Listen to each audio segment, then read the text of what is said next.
Hello guys, আসসালামু আলাইকুম। আবার চলে আসলাম আপনাদের মাঝে নতুন আরেকটা ভিডিও নিয়ে। দেখেন, মেয়েটার কথাগুলো শুনে আমার খুব কষ্ট লাগলো। মেয়েটার বাবা তাদেরকে রেখে চলে গেছে, তার এখন সে সংসারটা চালাচ্ছে। ভিডিওটা দেখেন, তাহলে বুঝতে পারবেন।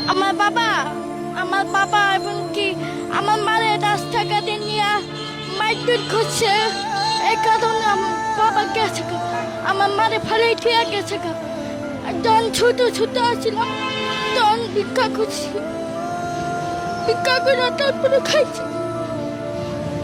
আমার বাবা বিয়ে করছে, মানে জায়গায় জায়গায় বিয়ে করে, তো জায়গায় জায়গায় বিয়ে করে, এই কারণে আমার মা ছাইড়া দিছে।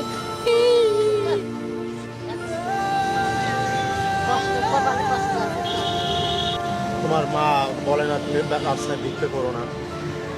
ভিক্ষা করে কি ছাদে সংসার তো চালাই যাইতে হইব। আল্লাহ বানাইছে, কিছু করার নাই। বাপটা একটা বিয়ে করে গেছে গা, আঙ্গুর তো চলিয়া ফিরা খাইতে হইব। যখন ছোট আসিলাম না, তখন এরা কুলে কুলে রাখছে। মানুষ করেছে, হ্যাঁ খাওয়াইছে। হ্যাঁ।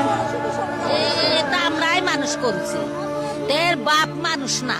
বাপ যদি মানুষ হইতে দুটি মেয়ে দেখার মতো, এর বড় বোনটা এর মতো দেখার, আল্লাহ দেখি শুনে বিয়ে শাদী দিতে পারে না, তো বাপ ভালো